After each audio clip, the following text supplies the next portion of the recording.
We're talking today with Mr. Richard Meyer of Holland, Michigan. The interviewer is James Smither of the Grand Valley State University Veterans History Project. Mr. Meyer, can you start by telling us a little bit about your own background? To start with, where and when were you born?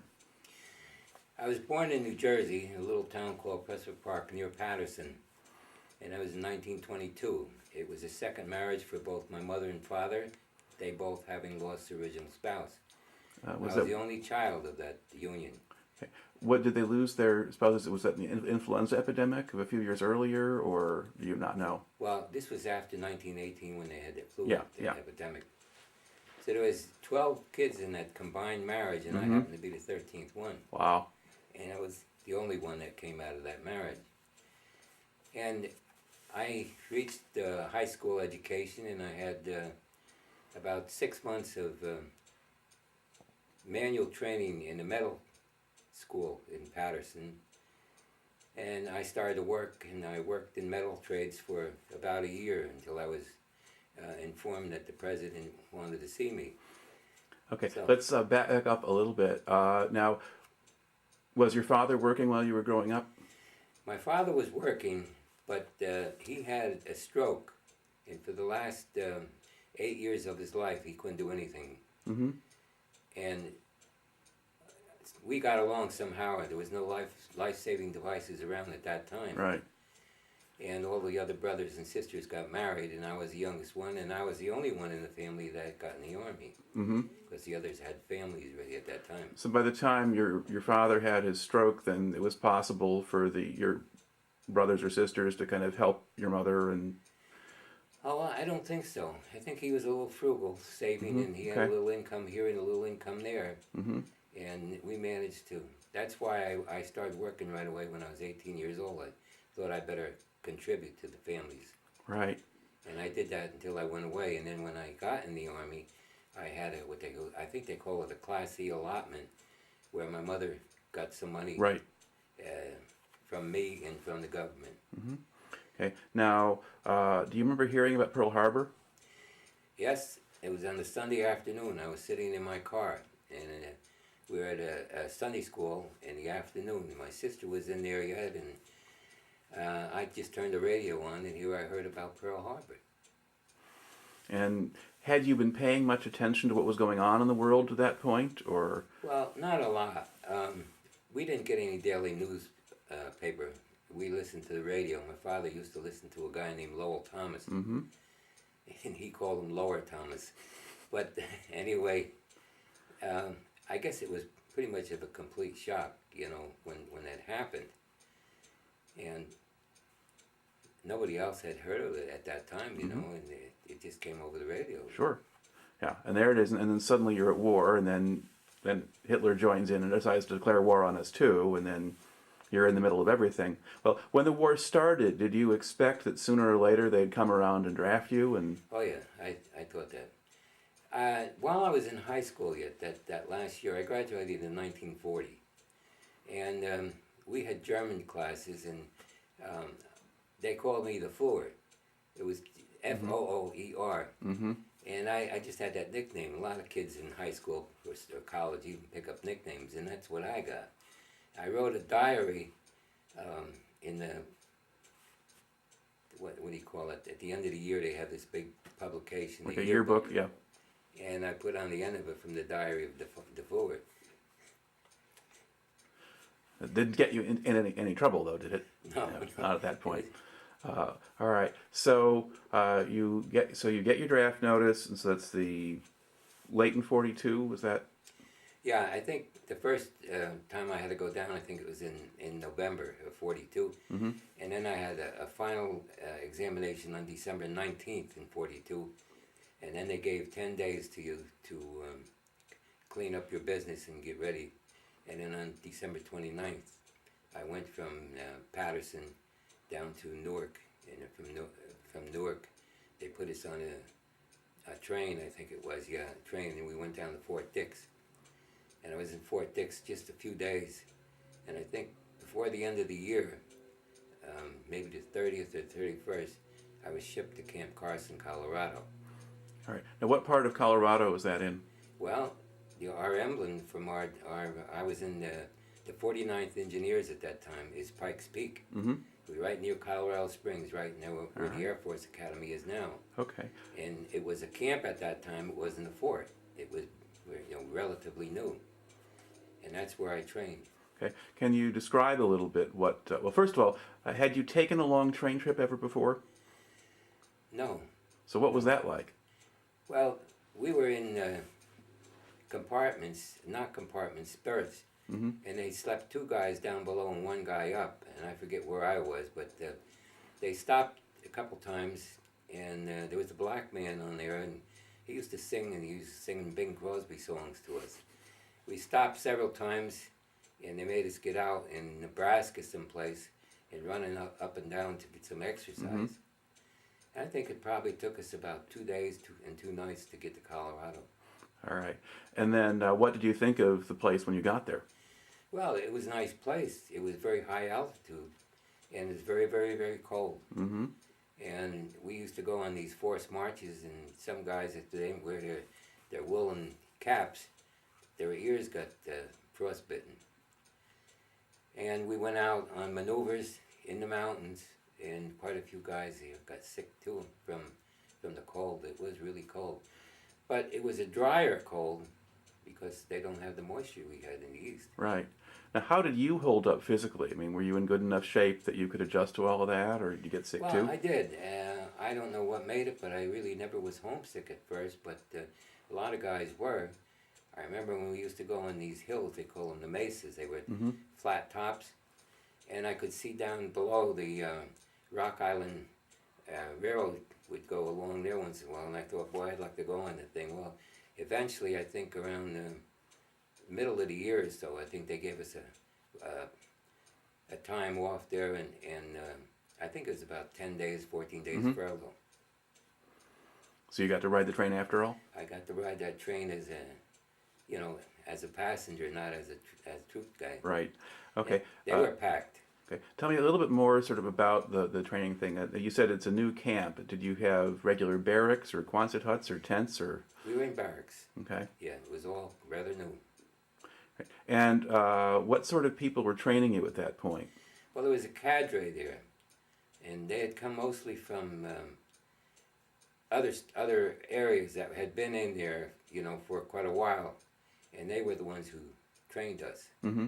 Some guys were, a long time, and So you had some sort of career servicemen, older sergeants and things like Yeah. that?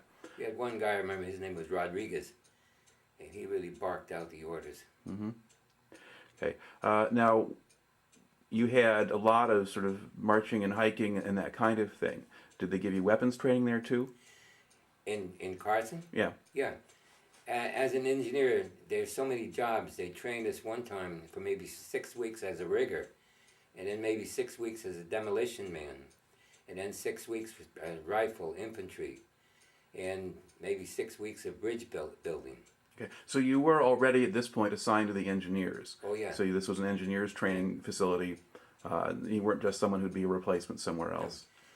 Originally that was a regiment, Mm-hmm. and then later on they split it in half, and I think they call the split off part the 161st, and they made that an airborne engineers. Mm-hmm. And I stayed in the 49th Engineers, and I was in there until September, October, November that year, and then for some reason or other I was sick. Mm-hmm. I went in the hospital, and in the meantime, the 49th was shipped someplace Right. else, and then they transferred me and put me in the 60th Engineers, which was in, I think at that time, in Camp Butner, North Carolina.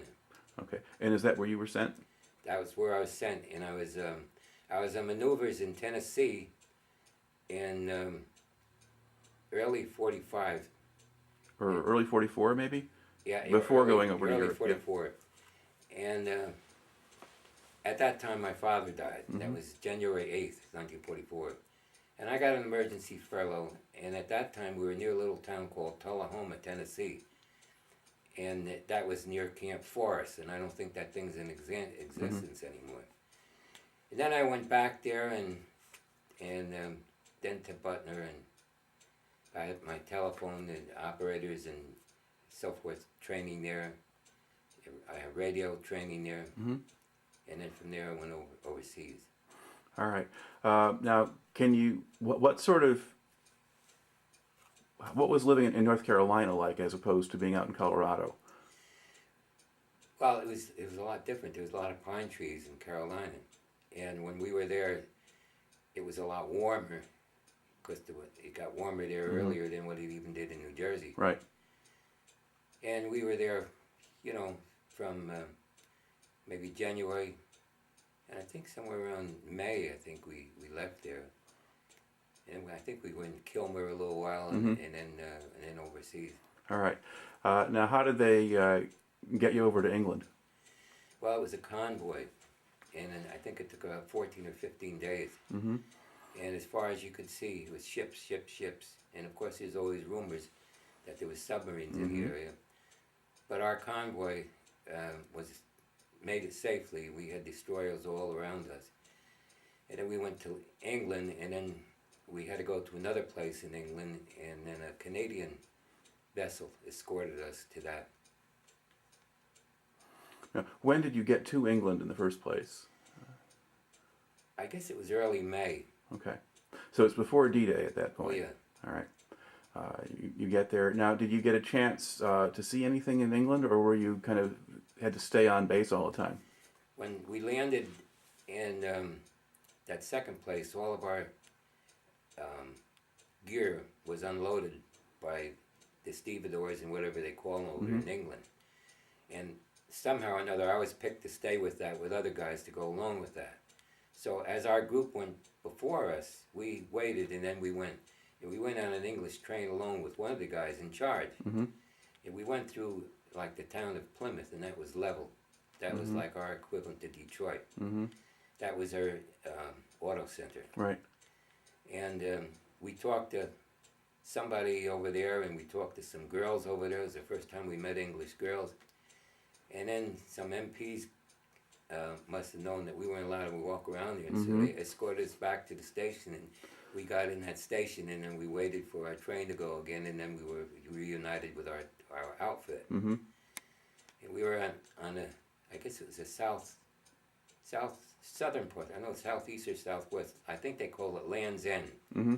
And it was a military barracks there that the British had used. Right. Well, we were assigned to them. And that was our home maybe for 5 weeks, 6 weeks, something like that. All right. And then where were you when the Normandy invasion happened? Were you still at that base? We were still at that base. All right. Yeah, the planes flew over that base. You couldn't, the sky was dark with them. Mm-hmm. And I rode home, and I said, we were right on the ocean. And it was all rocks there, but there was some sand. And I asked for my swimming suit because some guys went in. And, well, I got my swimming suit when we were in France. Mm-hmm. A little less useful at that point. All right. Now, when D-Day happened, I mean, what did you learn about it, and how did you learn about it? Well, there was a lot of rumors, of course. I don't know how good our communications were. And then we used to have the Stars and Stripes, that newspaper, and we'd maybe get some information there. And I really don't know whether we knew too much about it, but we knew there was an invasion. And then we kind of gathered that's why they got us off the streets when we came in. Mm-hmm. Right, they were tightening security and so forth, and they didn't want anyone to know where different units were, especially because it sounded like you were kind of Plymouth is fairly far west in southern England. And if you're in that sector or that area, that's away from the area we wanted the Germans to think we were going to invade. So it'd be particularly important not to have new units showing up in those places. Yeah, that's quite likely. Now, at what point do you cross the channel then and go into France? Well, they loaded us on these LSTs. And I think we spent the first night there right in port. Mm-hmm. And it took us maybe 6, 8 hours, maybe it was longer to cross. Mm-hmm. And they had these barrage balloons on these ships. There was always two. And they went from England to France with these two barrage balloons, and then they would let one over there, they'd tie it to a jeep or something and run it out and anchor it to keep the German planes from straying from the beach. Right. And one would go back on the boat back to England for the next load. But coming over, we must have had an electrical storm, and lightning hit that one. And boy, did that a big bang, and we really jumped. Now, were those things filled with hydrogen? I don't know what it was filled with, but it got hit, made a big bang, and I remember it landed on the deck of the boat. Okay, well, it may have still been helium then at that point, Yeah. so it just bursts and then hydrogen might have just all burned Yeah. out. Anyway, okay, yeah, but that'd be kind of a strange surprise to have. Did you think you'd been shot at or hit or? We didn't know what to think. Okay, so you're on an LST in a storm. Yeah. You had lightning. So what do you remember what that was I like? don't remember that so much, but I know at that time they had storms in the area. Mm-hmm. Now, when we landed on the beach, the tide was in, and the tides there go out so very fast. And when we walked off that LST, we walked off, I wouldn't say it was dry ground, but it wasn't, we didn't walk through the water. It had been soggy. Right. So they just drive the LST right up to the beach. Yeah. Now, did you have engineering equipment with you, or were just the men going over by themselves? No, all our stuff was with us. Okay. Now, what kind of equipment does a combat engineer battalion bring with it? Well, we don't have any tanks or things like Right. that. A bunch of jeeps, command cars, and these big troop carriers. You know, I forget what they call them. Well, there were half tracks or trucks or No, we didn't have any half tracks. It's just like a 2.5-ton truck, Right. I think we yeah. call it. And when we landed there, then they drop an anchor way out at sea, Mm-hmm. and that thing gets a hole down there. And then when they want to get the LST off there, they just pull on that anchor Right. and they get out back to there. They wait for high tide coming, you know, and then they go back out. But I'd say we probably were maybe 2 miles or 3 miles from the beachhead that first night. All right. Now, once they land you there, I mean, what did you see when you got to Omaha Beach? I mean, what did that look like in early July? Well, there was a lot of trucks and so forth that had been hit and so forth and so on. But there was a lot of activity in there. Right. They were bringing in supplies, and we didn't have too much time to loiter around there once Right. they told us to get on. Okay. Now, then, once you get up and off the beach, what happens to your unit at that point? Well, each company, you know, went in a different area, and all I can speak of is what we did. Right. And they told us, you know, when we were informed what we had to do, and we had to either dig a foxhole or a slit trench. But there was a lot of them that were dug already because there was infantry ahead of us. Mm-hmm. And I think I used one of those. Sometimes later on, where if they were in there for a while, they had deeper holes, but mostly a slit trench. Mm-hmm.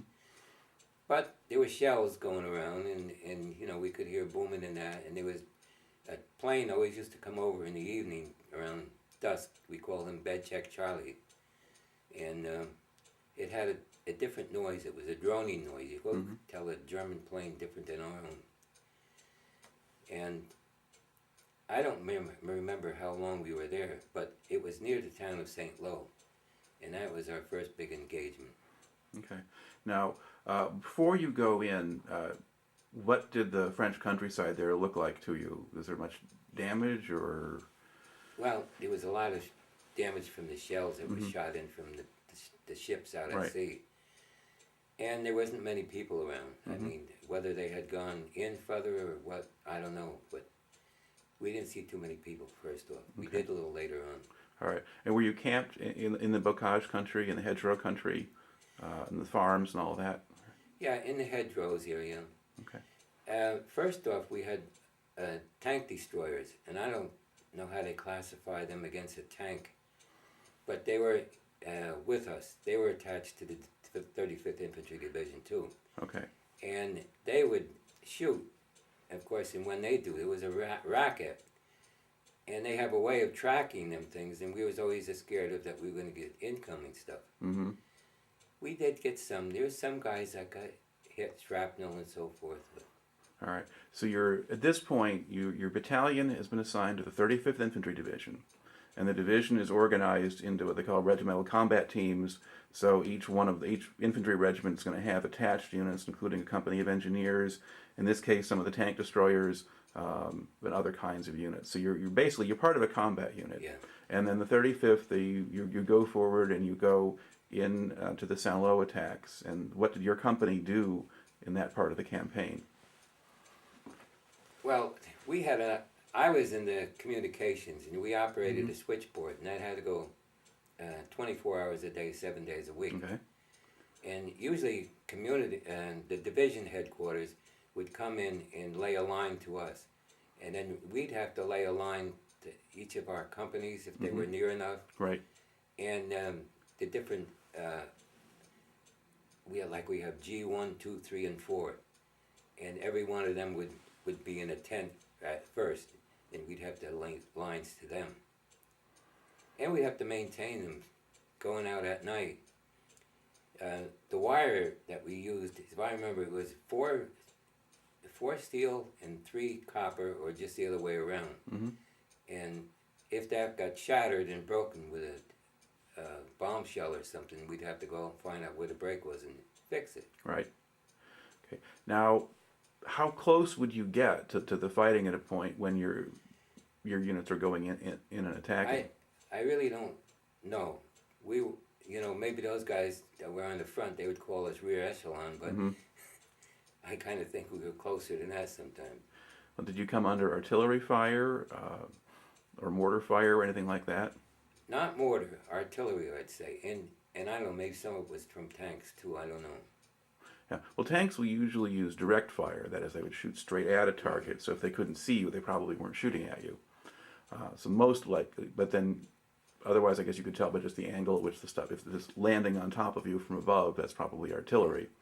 And if it's coming straight at you, it's more likely a tank. Yeah.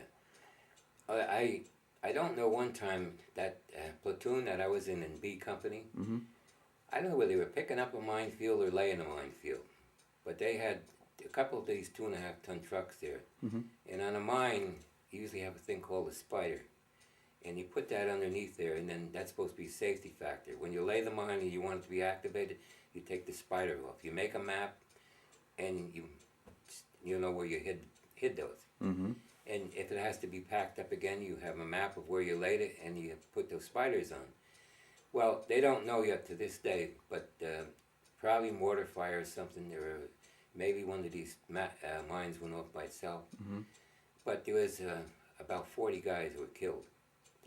And that was my platoon. That was what I had been in before. I went to headquarters company.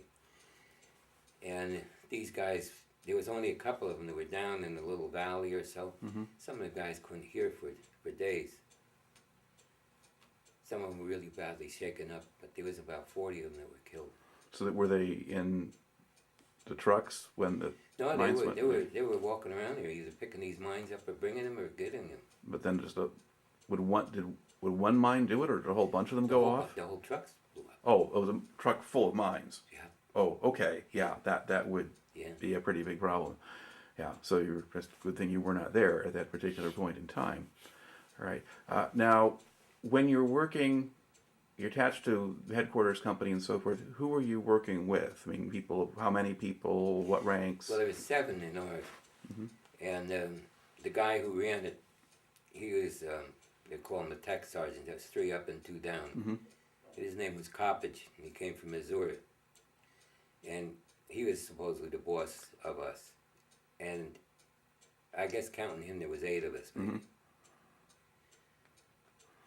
And then did you have officers supervising you, or did the sergeant talk to them and not the rest of you? Or? Yeah, we had very little to do with any of the officers. Okay.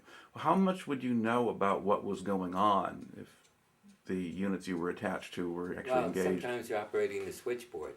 I remember I was operating the switchboard at the time that the commanding general body called our commanding, he was a colonel, and he asked him about how all those guys got killed. And I didn't listen in all the way, but he, I guess I wasn't supposed to listen in all the way, but anyway, I heard a little bit of it. But we would just, we all had code names, the outfits, and ours was Jordan. Everyone in our division had something that started with Justice. Jupiter, Justice.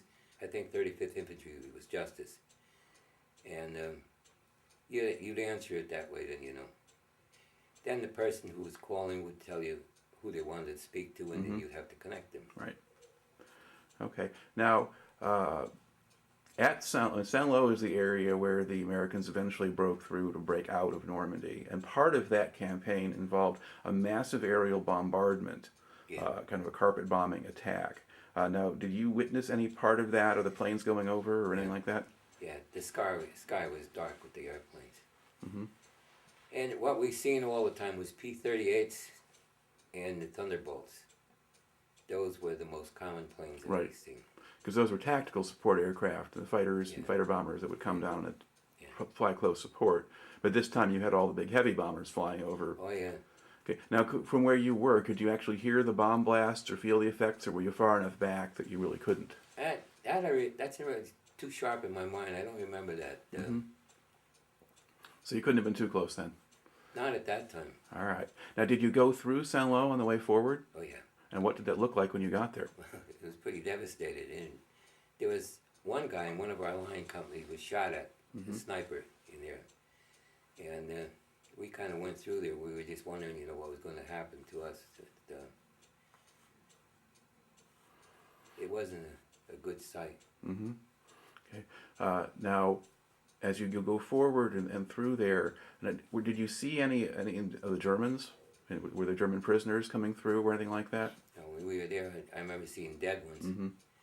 And, some of them had nice boots on and this, that, and the next thing, but we were told, watch out, something is booby-trapped. And so I never tried to take anything off them. Okay. Now, once you get through Saint-Lô, does your unit get involved in more action, or are you simply moving across France at that point? Well, the line companies, A, B, and C, attached to the infantry, Right. that little booklet that I have there tells you all the different things that they did. But we were so busy all the time laying new telephone lines or communicating with the scouts on radio that we didn't have too much time for anything else. Well, for a while there, you would have been moving pretty much every day. We were. I think that was you. And what do you remember about that trip across northern France? Well, it was pretty fast. Like, we landed in July, and then by September, I think we were past Paris already. I think. Oh, yeah. Yeah, you were heading into northeastern France at that point. So Alsace-Lorraine and that sector. But picking up all the time, if we had the kitchen there, those guys had to pack up all the stuff in the kitchen. And then some days when we were on the road like that, why we had K rations or C rations and not anything food. Okay. Now, was this at this stage in the campaign, once you get out of Normandy and you're moving quickly, did you have a thought that maybe the war would be over pretty soon, the Germans were on the run, or were you not even thinking about anything beyond the next day? Well, probably some of that, but we thought things were going good for us, the way we were. But then in September, October, it seemed like we bogged down. Right. And that was when they did a lot of work on the tanks and the trucks, a lot of repair work. And it was very, very static at that time. Okay. Now, you were with the Third Army in this stage of the campaign. You're going into northeastern France. I don't know. I thought we started with the First Army. You would have started with the First Army, because in July, early July, Third Army hadn't been formed yet. Once they break out, Third Army forms and goes into northeastern France. Now, you had pictures of yourself, I think, at the French town of Metz. We've been very close to Nancy and Metz for a long time. Okay, and Metz was a fortified position that the Germans held for a long time, and a lot of Patton's units got involved in attacking that. Now, was that just something that was in the area you were in, or was the 35th involved in that part of the campaign? There was not really much fighting. I guess there was guard posts all over the place. I know we had to walk guard too, but as far as I know, we were there for 2, 3, 4 weeks. When we got there, I think that's the first time we really lived in buildings. Whether it be a barn or whether it be a shed of some kind, even some houses. We go in and we throw the furniture out and then just go in there and live. Prior to that, we were always sleeping just out in the open. I don't ever remember setting up a tent. Of course, I guess if you're there in the summer, you might not have worried too much about the tents, Yeah. at least for a while, but then it'll get It colder was a later. cold winter. Yeah, it was. Now, once you did get into an area and settle down for a while, did you start to see the civilian population appear? Yeah, I have some pictures of there where one area where we were. There was a girl there. They told us she was Polish, Mm-hmm. and she was forced labor. Later on, when we were in Holland, in southern Holland, we set up our switchboard in that in like a barn. I don't know if they call it a barn, with some Dutch people. Mm-hmm. And I talked to them, and they could talk a little English. And I met a guy over there. His name was George Crutzen, and he was a young man. And he tells me he had a brother. Well, he said he was in the underground. And many years later, he wrote me a letter. He was in the Dutch Marines, and he got all the words out of a Dutch-English dictionary. Mm-hmm. And then about 3 years ago, I got something in the mail, and it had been sent to my old address where I lived in New Jersey. Mm-hmm. And I have a niece who lives in a house yet that's been in a family ever since. And she said she knew where I was and my address, and so she sent that to me. Well, I got that letter, and I started reading it, and this guy told me a lot of things that, registered with me.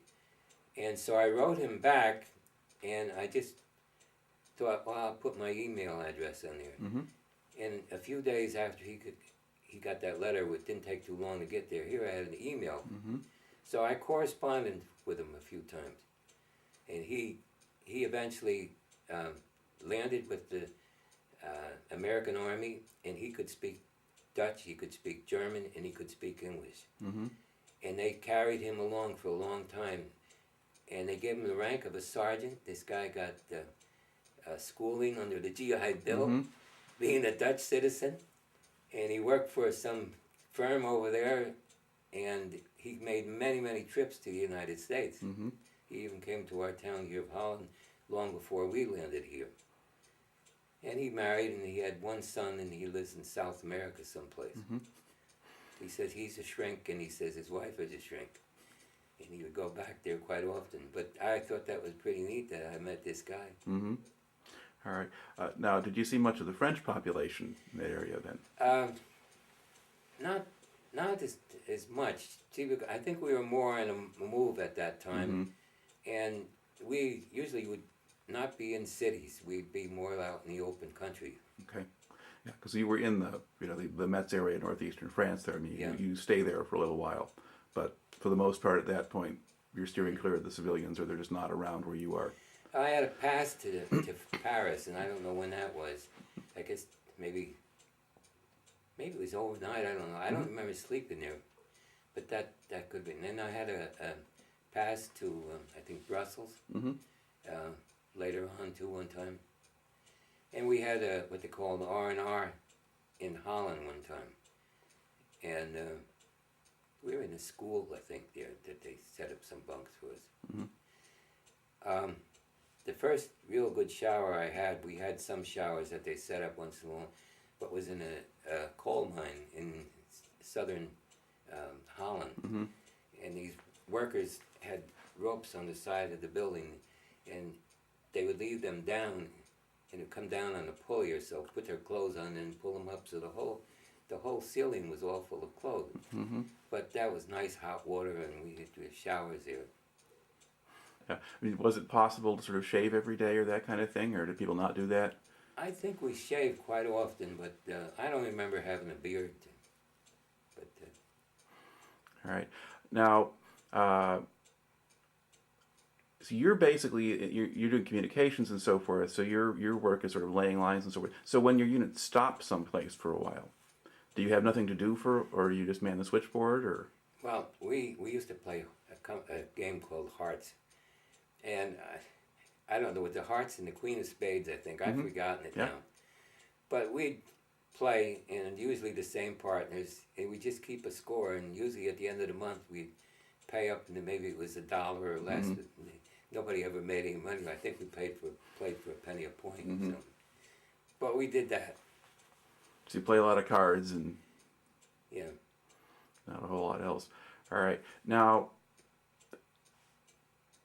what happens at the point when the Battle of the Bulge starts? Because you get caught up in that. Yeah. Well, we were somewhere around in the Nancy Mm-hmm. area, and we went in through Luxemburg, as I remember, Mm-hmm. and I was not really up near the front on that, but I do remember it was very, very cold. Mm-hmm. And when you were on the move, did you have to sleep out in the open, or? Well, during the day we usually traveled, and we had 2.5-ton trucks. That Mhm. was our mode of transportation. And they usually have someplace picked out where we're going to go, and usually we got there, and so we usually had a building at Mhm. that point in time that we went in. Okay. Now, do you remember about how long you spent moving around through Luxembourg and all that? Well, it seems to me that it was something like 6 to 8 weeks. Mm-hmm. Right. And as it's going on, did you have much of an understanding of what was happening or what you were supposed to be doing, or it was just, again, kind of day to day? No, I don't think we. See, we didn't have any objectives except for our communications, Mhm. except for, establishing them and make sure that they were always there.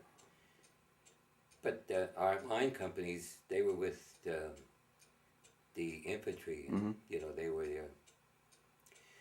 I think the division as a whole had a 100% replacement. Mm-hmm. Now, not all of them were killed, Right. but some of them were incapacitated in one way or another. I had, when I was in Camp Butner, I went to a servicemen's home there, and that was given and subsidized by our church, and I met a couple of the officers that were in the infantry there, and the one was from Iowa, and the other one was from New Jersey, and the one from Iowa got married there in that serviceman's home. Well, those guys knew that I was in the engineers attached to him. Mm-hmm. So I got a call from one of them on Christmas Day. And he said, "Would you like to come and eat with us?" And so I asked permission to go, and they said, "Yeah." And so the one from New Jersey, he came over there and with his Jeep and his driver and picked me up and took me back, and I had Christmas dinner with him. And I was with him maybe 2-3 hours, and then he brought me back Mhm. again. All right. Okay. Now, as the campaign is proceeding, you go up into Luxembourg, you turn around eventually, and come back down again. At a certain point, your whole division goes up into the Netherlands. Then after that, sort of after the Bulge, Yeah. then you move up north. And where did they? So then you're in the southern part of the Netherlands, or kind of southeastern Netherlands, near Southern Germany. part of Netherlands. Yeah. All right. Now, did you stay in one place there for a while, or did you go forward pretty quickly? Well, I guess that's at the time that we were in with that family there. Mm-hmm. And it seemed to me that we were in that area maybe a week, 10 days or so. Okay. So not real long. No. And then, because it's not too long after the Bulge fighting is finished that they start pushing toward the Rhine We went to the and Elbe going River. across it. All right. And do you remember crossing the Rhine River? Well, yeah, I crossed that. There was a great big floating Bailey bridge across that. Mm-hmm. I have some pictures of that in there that I took. Mhm. After the war was over, we never had a chaplain in our, because we didn't rate one. We were not big enough. Mm-hmm. And there was a guy who was a Southern Baptist, and he was in one of the infantry regiments, and he got sick, and he came back, but they had already replaced him because they didn't want to leave that post open. Right. And so they assigned him to the 60th Engineers, and I could play the organ, and so I used to play for the services. We always used to have a guy from division come, Mm-hmm. and I would play this little Esty folding organ for it when we were out there. Mm-hmm. And so naturally, when he came in there and then he found out that I was the guy who did that, he asked for an assistant, so they made me his assistant. So they assigned him a Jeep, and I would go out with him some days, and we'd locate some interesting places to see, and then we'd make a notice and post it on the board, and anybody wanted to go a few days after that could go, and then we'd lead a couple 2.5-ton trucks and go. And they had bridges, of course, that was out all over, but they had their own sort of way of getting across there, and they had 2 cables across the river, and they would tie 2 cables or ropes to them, and they had these little, they call them ferry boats, but they'd lengthen one, shorten one, and then it would go across to the current of the river. When they get on the other side, they'd reverse the process, and it would go back. And I traveled on them things many times. They would take, we'd have farmers along with us with donkeys or horses and wagons. And we did that quite a bit, because we spent some time around in the Moselle Valley there. All right. Now, you get across the Rhine and you go into Germany. At that stage, was your unit involved in much actual fighting, or was it now more just kind of moving into Germany? At one time, that was near the end of the war, there was a big tract of land there, and they really hadn't gone in there. And so they mobilized our whole unit and infantry, and we combed through that whole territory looking to see if we could find any Germans yet, and we found none. Okay. We went all the way as far as the Elbe River, and that's where we stopped. Now, when you got to the Elbe River, the Russians made it to the other side? Well, I never seen any. Okay. Because there were only a couple of spots where they sort of contacted each other when they first met up, but then after that, that just became the boundary for a while between the two of them. Well, what did Germany look like to you as you were traveling through it? I mean, you'd been in France and Belgium and the Netherlands and so forth. Did it look any different than those places? The cities that were in the Ruhr Valley, they were leveled. Yeah, I have pictures of it, One of the interesting facts is that I went with this chaplain after the war, and we went in, I think it was Bonn. But who was it? Beethoven's, huh? Right. We went to Beethoven's house, and everything was leveled around it, and his house just stood there like a miracle. His piano was in there yet, and we went in, and looked around here and there, but I always thought, I don't know how that thing survived it. Yeah, it's not like the British who were bombing the place at night could kind of pick out one spot and not hit it. Yeah. So. But Germany was in ruins. After the war, too, that Remagen Bridge that was captured intact, we took a trip to that, and I have pictures of that too. I took pictures of that. I think the original bridge had by then collapsed into the river, but we replaced it at that point. The one that collapsed, that's the one I got the picture of. Okay, so you got it before it fell in? Or, Yeah. Okay. No, after. So this was after. Oh, okay. And then there was a big cathedral. Now, I don't remember the name of the town that was in. And there was some Catholic priests in there, and whatever their hierarchy. And I was in there, and I said to the guy something, I can play the organ. And he said, well, you can. So he led me up all the way up steps. And this guy had his big flowing robes on. So he got there. He said, can you play Bach? And I said, well, I know a little bit. So he got on there, and he started playing Bach. And that cathedral just rang. Wow. After a while, he says, you play. I said, no, not after I heard you. But while we were in our military government after the war, there was a town that we were in quite a while, and there was a church in there, and they had hand pumps to do that, and I guess they had electric too, but they didn't have any electric to do it then. And some of my buddies used to go over there, and they would pump for me, and I would play that organ, and then some of the townspeople in there used to come in just to hear the organ go. What kind of impression did you have of the German civilians once you were there after the war? Well, I guess we viewed them as the enemy, but we weren't supposed to talk to them, no fraternization. Okay. And we just didn't talk to them. Okay. And was that still true after the war was over? Yeah. Okay, yeah. So. I don't know exactly when that ended. Of course, some guys didn't abide by all the rules. Mm-hmm. Yeah, and some officers worried about them more than others. But yeah, but that's fairly common for people who were there right after the war. How long did you stay in Germany? Well, I guess we left there maybe July Mm-hmm. of 45. That's right, because you were slated to go to Japan too. Yeah. And then in August, sometime we went to what they call the cigarette camps that Mhm. they had over there. And that was your stepping off point to go Right. back home. And I don't think we were there more than 3-4 days. And then we got on the ship. And a lot of us got sick over there. We had GIs from mess kits washing them in the garbage cans, you know, Mhm. we washed our mess kits in. But nobody wanted to go on sick call at that time because they knew we were on our way home. Right. And I know we had to carry our barracks bag. We were really loaded down. I don't think we had our guns I think they took our guns by that time. And we went out near Cherbourg, I think. And then we took a ship to England. And I landed up in a place called Tidworth Wilt, I believe it was.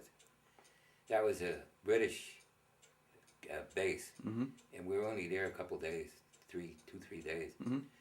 And then we were allowed to send a telegram home. And most of us did that. And when my mother got that telegram, she was really, wondered what was going to happen. And it was an old man from our church there. He used to sell books, and she said to him, "You read it." And he read it.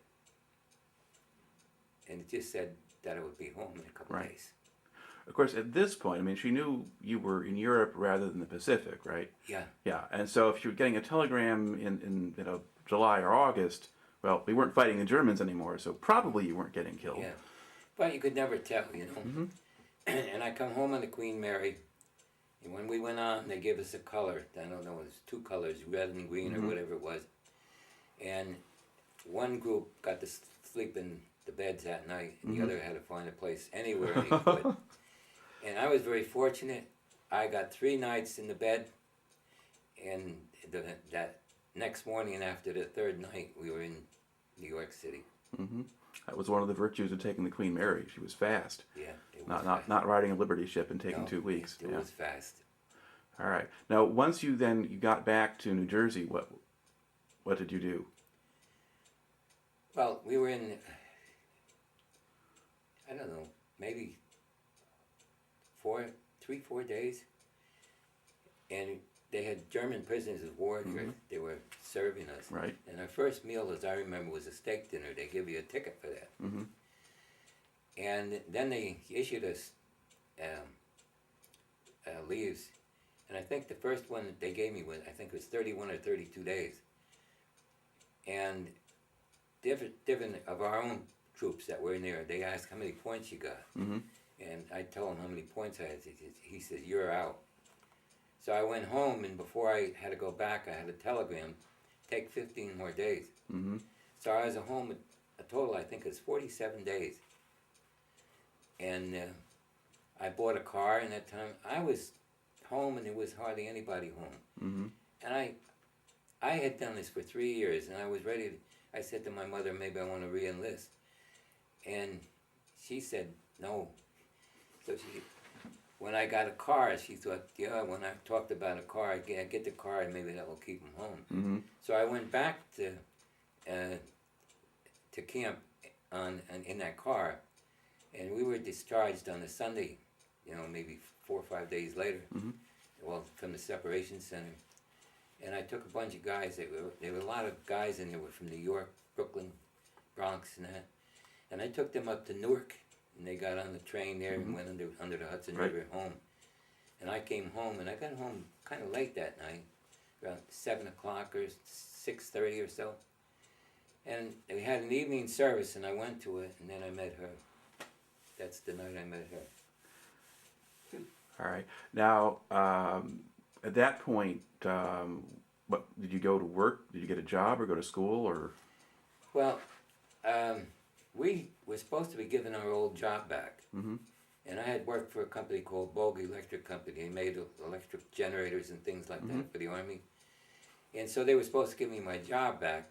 And I was running a boring mill in machine shop, and they had a couple other guys doing that. But they gave me a job, and I worked there for, I guess, maybe 2 months, 3 months, and then I don't know. They were supposed to give me more money or something. I don't know, but I left there and I went someplace else. But I never was unemployed. Well, did you have one general kind of job that you did a lot of, or did you bounce around between things, or? In that company? Well, just generally. I mean, you. Oh no! When I left there, I went to another company and worked there, pretty steady, and I think maybe the third company I worked there for maybe 14 years. Mm-hmm. Then I left there and I started a company myself. Okay, and what kind of work were you doing in that company? Well, it was all machinists. Mm-hmm. You know, I had years of experience in machines. Before I went in, that company I worked for 14 years, I was finally the leader in it. They had a guy that worked there during the war, and he was really a meat cutter, and he came all the way from the Bronx, and I think the reason he took that job was to keep him out of the war. Right. And he decided to leave because he really didn't know anything about it. And I got the job, and I was made foreman, and I stayed there all those years. Mm-hmm. So how did you wind up in Holland, Michigan? My 4 kids all went to Calvin College. Mm-hmm. And the 2 oldest graduated there, and the youngest came back to New Jersey, and she finished her education there. And my son, he's the youngest, he came through Calvin too, and he graduated. So all of them were living out here, and I was the youngest one in my family home. And my wife and I decided that it would be better for us to live out here. All right. We never regretted it. We came out here, sold our house in New Jersey, and All right. Now, to look back on the whole thing now, how do you think your time in the service wound up affecting you? Did you grow up some or learn more about the world, or not much of anything? well, my wife and I married pretty quick, and she always says that we went through a lot. We grew up during the war. She was out in New Jersey living on her own, and of course I was out, you know. But I would never recommend it for kids to do what we did. I mean, getting married. I met her in November. We were engaged in February on her birthday. Mm-hmm. We were married in July. Well, kind of in a hurry to get on with the rest of life, probably, because things have been stalled there for a while. All right. Are there any kind of individual incidents or things that tend to come back to you that you haven't mentioned here yet? Things about your time in the service, individual people or incidents or events? I don't know, from time to time things pop up in my memory about it, you know. Those guys that I were with, I met them, quite a few of them once, was it 2, 3, 4 years after we were married, I guess? I don't know how we got in touch, but they were from New York. Mm-hmm. And they came over on a Saturday one time, and we all went out bowling and that. And I really lost touch with most of them after that. I don't know any of them there. Mm-hmm. I can remember things over there. We had a guy, we call him Dusty, and he kidnapped a nice accordion over there, and he could play by ear, and he heard a song once, and he'd play it, you know. Mm-hmm. The guy who cut our hair, he did a good job on that, and I don't think he was a barber before. Different guys come back, you know, in my memory. You didn't tell about how you kept your drinking water out when you were overseas. Oh, see, the division has, and under S4, it's S1, 2, 3, and 4, they have a water point. And the guys in there's probably about 15 guys in that area. And they would go in and find a water source, be it a river or stream or whatever, pump water into this great big thing. It would be like a giant swimming pool, and load it with chlorine and whatever they did. And sometimes we supplied that to the civilians out there, and 15,000 guys in the division. Mm-hmm.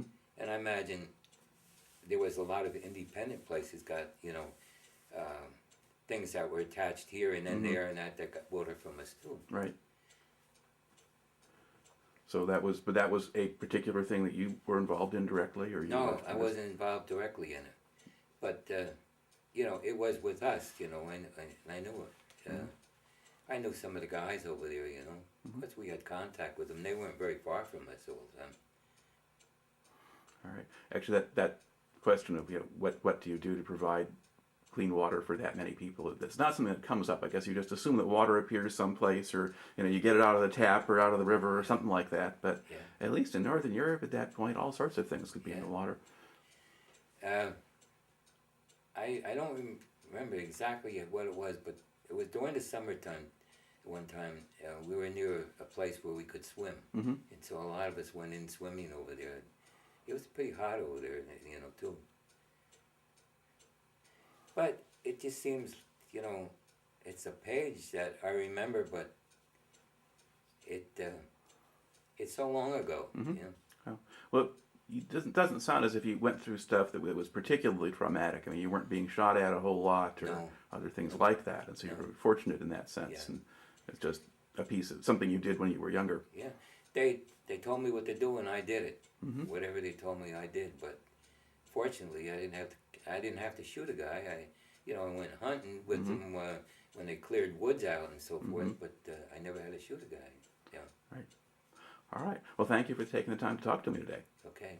All right. That'll do that one. Find that